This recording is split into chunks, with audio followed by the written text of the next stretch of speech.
She had nothing but her dignity and a secret that could have cost her everything. When Bongani, a cold and calculated millionaire, decided to follow his maid Amar after work, he expected to catch her in a lie. What he discovered instead, crack open a truth he never saw coming. This isn't just a story about class, trust, or charity. It's about the quiet kind of courage, the kind that cleans, that teaches, that gives, without ever asking for applause. And in the end, it's about how one act of silent generosity changed to lives forever. Bongani had built his life like a fortress, strong, measured, unshakable from the outside. His glass-walled mansion overlooking the city looked like the definition of success. Inside, it was quiet, the kind of silence you don't notice when you're busy winning, but that crawls into your bones when the noise fades. That evening, he stood at the top of his stone steps, sipping still water chilled from a fridge that cost more than most people's cars, when he spotted something that didn't sit right. Amara, wait, he called out. She was already halfway down the stairs, her arms full of grocery bags, her long braid bouncing gently against her back. She turned, surprised. The porch light hit her face, and for a moment Bongani saw something that made him pause. Maybe nerves, maybe pride. Double quotes. Yes, Mr. Bongani, she asked, did I forget something? He took a slow breath. Those bags, what's in them? Amara shifted her weight. Just groceries. Pick them up during lunch. Is there a problem? You've been leaving early a lot lately. His voice was calm, but the edge was there. He couldn't help it. Family emergencies. You said. I told you. She replied softly. My mother is sick. He stepped down one stair, studying her carefully. And I heard you yesterday on the phone, asking for more money in Spanish. She flinched just a little. I don't understand what you're asking me.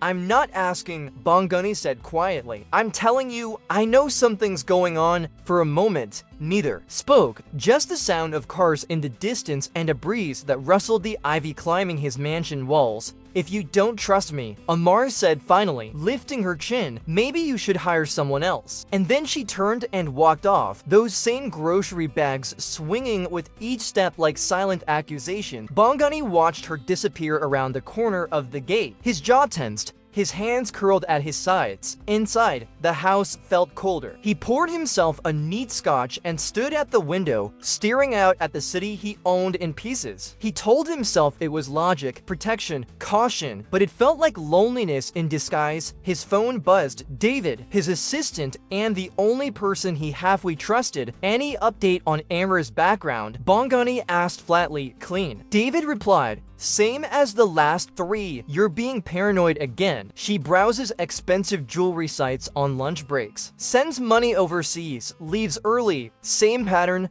David sighed. She's worked for you 8 months without a single issue. You said the same thing about Jennifer, and she left with your grandmother's ring. That was 3 housekeepers ago. Be exactly. Bongani ended the call and sat in the darkness, the security monitors glowing softly in the background. Everything was in order. Every camera showed clean hallways and empty, polished rooms, but his mind wasn't at peace.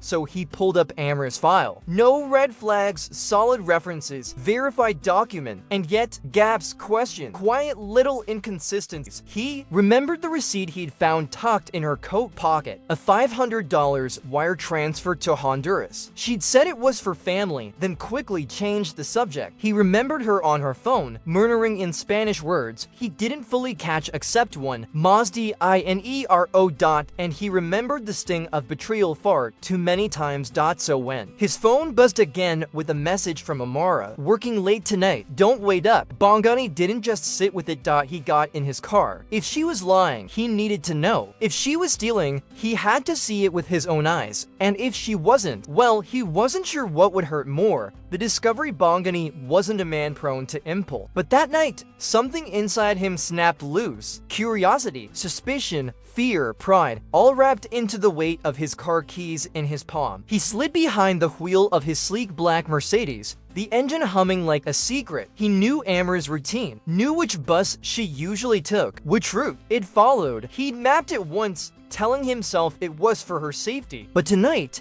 It wasn't protection that drove him, it was doubt. The October air was crisp, the city bathed in moody light as he followed the 47 bus from a careful distance. His hands clutched the wheel tighter than they should have. Every red light stretched too long. Every turn she took made his heart thump harder. He kept asking himself, what if I catch her? What if I don't? Eventually, the bus hissed to a stop in Pioneer Square, one of those aging parts of the city that smelled like old dreams and wet pavement. Bongani parked across the street and watched Amara step off. Same braid, same bags. She didn't hesitate, just walked with purpose toward a faded brick building with peeling paint and a barely readable sign, Centro Esperanza. Hope Center. He frowned. Not a jewelry store, not a secret apartment. A community center? He followed on foot, keeping to the shadows like a man with something to hide or something to learn. Through the glass doors, he watched as Amar walked and was immediately hugged by an elderly woman. A moment later, Amar stepped to the front of a low-lit room filled with about 20 older adults seated at plastic tables, notebooks open. Good evening, everyone, she said brightly, her voice muffled but clear enough. Tonight we're going to practice how to order food in restaurants.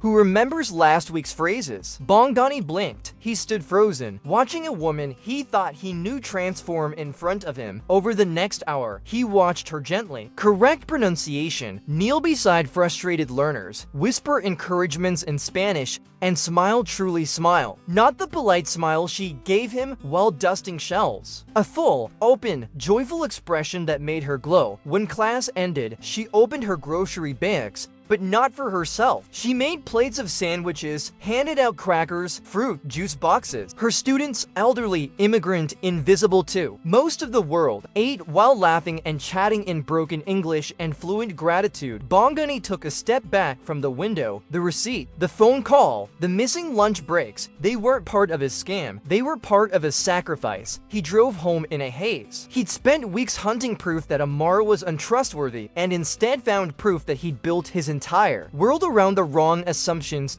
Later that night, in the cold blue glow of his office, Bongani opened the community center's website. Centro Esperanza, a non-profit for immigrants, English classes, job training, food support, all volunteer run. There she was again, in photo after photo. Amar reading to children, Amar sorting donated clothes, Amar painting a mural with teenagers, and there, buried in the footnotes of the donation report, a quiet cry for help, operating month to month, losing funding, struggling to stay open. He stared at the screen, her joyful face still vivid in his mind. Then he opened a private banking account, created a shell company, and filled out a donation form. Amount $50,000, name, anonymous donor message. Keep going. The world needs more people like you.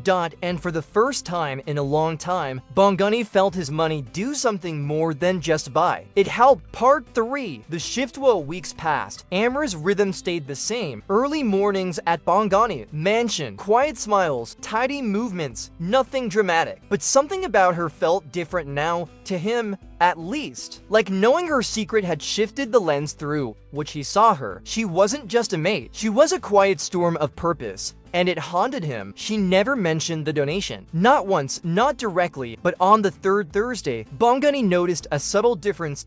As he walked into the foyer, Amar greeted him with the same warm tone, but her hands held a small, folded paper. A thank you card came to the house, she said, handing it to him casually. I figured it was yours. He opened it after she left the room. Inside, handwritten in slanted English, to the angel who saved our center. Thank you. We prayed for help, and someone out there heard us. We don't know your name, but we know your heart. Maria, 62. Honduras, Carlos, 58. Guatemala, Nilo, 73. El Salvador, and many more. He stood still for a long time, the card trembling in his hands. Later that evening, Bongani asked Amara to stay for dinner. She hesitated. I'm not sure that single quotes s ... appropriate, sir. Just one meal, he said, not as boss and employee, just as to people who both had a long day. She smiled softly, amused. I see, you want to talk about the Hope Center, don't you? He blinked. You knew it was me. Amara leaned against the doorway. Bongani, I clean your office. You really thought I wouldn't recognize your wire pattern? She laughed, a bright, real laugh that caught him off guard. I didn't say anything because I figured ...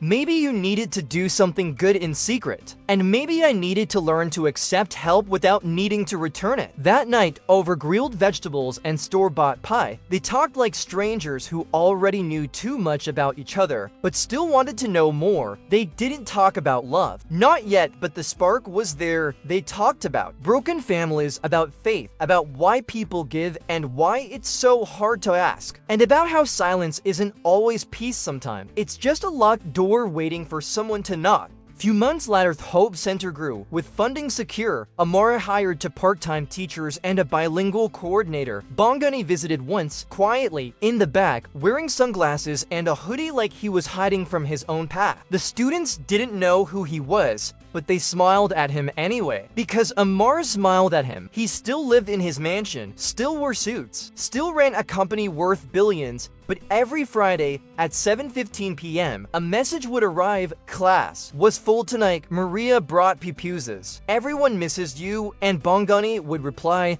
tell them I'm still watching from the shadow. And to keep their English sharp, I might quiz them. Hugh is still rich, but finally not empty.